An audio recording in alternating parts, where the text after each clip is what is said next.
morning, so technology isn't behaving, so you're getting a pre-recorded version of the sunrise instead of a live version.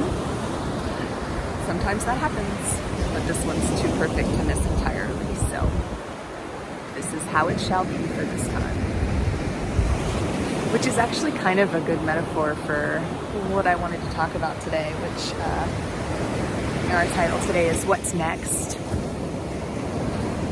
And part of me says, next? I'm not done with now. Like, I'm not done with then. I'm not recovered. I'm not at peace yet. I don't feel like I'm stabilized enough to consider what next might even look like. And every time I think things are starting to stabilize, I get proved wrong with another wave of the virus or another life event of some description. And so next feels impossible. And what I'm learning is that those dichotomies are wrong. That the idea that we have to finish one thing before we start another thing, like aren't we taught this? Like, finish your dinner before you get your dessert, or finish the project you're working on before you start the next project. And there's good things about these kinds of values, but when we try to apply them to living, I think sometimes we miss an opportunity. I cannot wait until I am fully recovered from everything that the last year and a half plus has held to start living. I might never. What I do have to do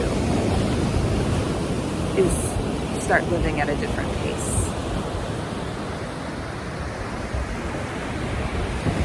I can no longer live fully foot on the gas pedal or fully on the brakes.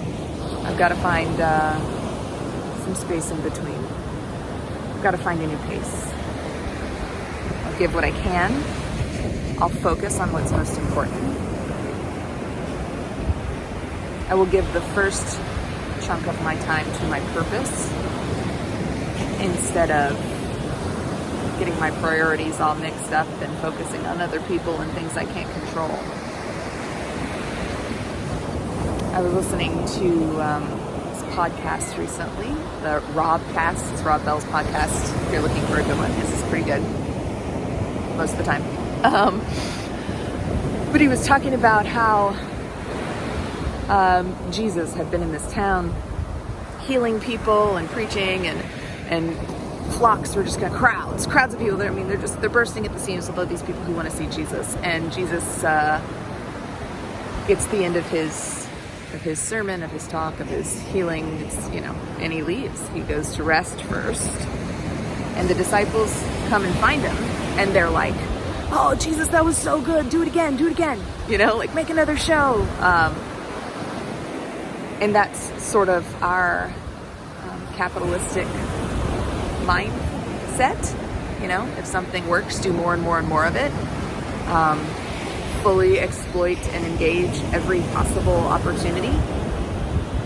And Jesus says, "Nah, I did what I came to do here. And now we're going to move on." And Jesus had this way of not sort of listening to the world's expectations. For me, in my context, sort of the capitalist nuclear family,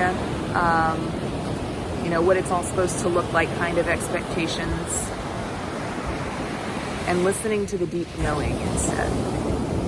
In that story, Jesus' deep knowing said, I've done what I came to do here, and now it's time to move on. And my deep knowing is telling me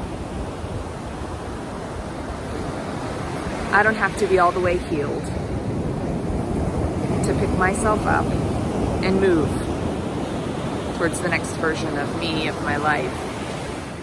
I can take some little steps, and I can rest in between. This is not all or nothing. We move forward a little bit at a time. We pay attention to what's most important. And we stop if it doesn't work. Ugh. We're allowed to fail. We're allowed to quit. We're allowed to cut it on the cutting room floor and leave it there. What if we lived like that? How alive might we be if we really lived into the things that we most felt called to be and do?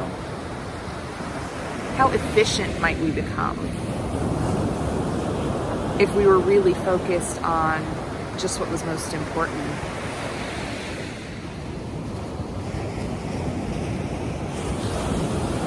My God, that was a perfect sunrise. There we go. Another one. Allow ourselves to make mistakes. My hope and my prayer for you is that you listen to your deep knowing. Your deep knowing is where God lives. My hope and my prayer for you is that you give the space and the time to what's most important to you. That you pace yourself.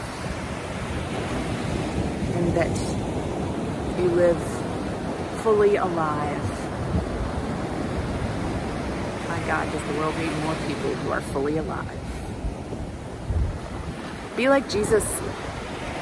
You know, quit when you're done.